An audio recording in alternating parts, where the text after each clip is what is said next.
This is criminal. You think they have experts worried about your health? Think again. Since the first food pyramid in 1980, obesity has tripled, type 2 diabetes has exploded, and chronic illness is the new normal. We followed the rules, we ate the grains, we cut the fat, and we trusted the food pyramid. And look what happened to us. This isn't nutrition advice, it's a corporate marketing strategy, disguised as science. The individuals shaping America's dietary guidelines, and effectively much of the world's dietary guidelines, are not impartial experts.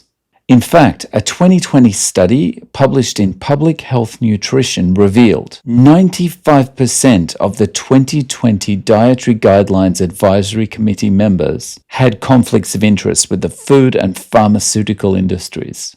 In fact, one member, Dr. Sharon Donovan, had 152 documented ties to companies like Kellogg, Abbott, and General Mills. These aren't mere coincidences, they're systemic entanglements that influence the very recommendations meant to guide our health. The USDA's forecast for planted acres of grains shows an increase over the 2024 crop year. The USDA, co-author of the dietary guidelines, also promotes agricultural commodities like corn, soy, and wheat, which are the backbone of many ultra-processed foods. This dual role creates a conflict, promoting agricultural interests while advising on nutrition. Moreover, the Academy of Nutrition and Dietetics, a leading organization influencing dietary policies, has received funding from companies such as McDonald's, PepsiCo, and Coca-Cola. And when the organizations guiding our nutrition are financially linked to companies producing ultra-processed foods, whose interests are truly being served?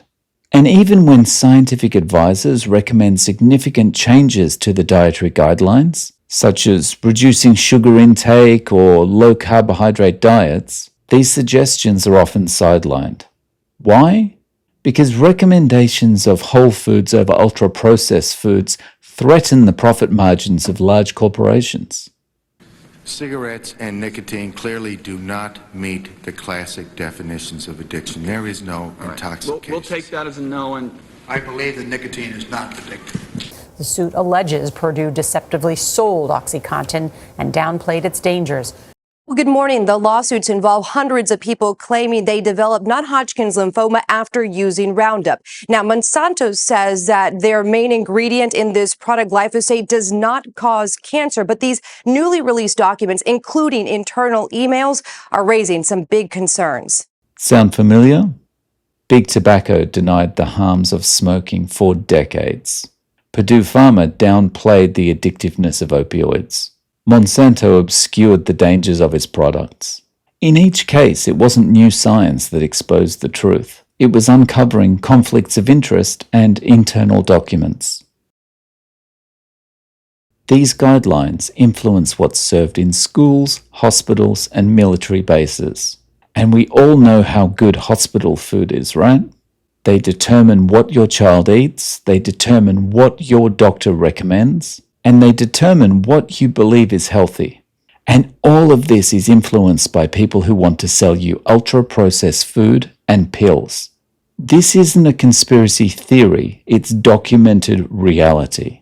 When those advising our diets are entangled with big food and big pharma, can we really trust their guidance? It's not a mistake, it's a business model. They care more about what they can get out of your wallet than what's good for your health. Stop trusting the system that profits when you're sick. Start asking who writes the rules and who pays them to.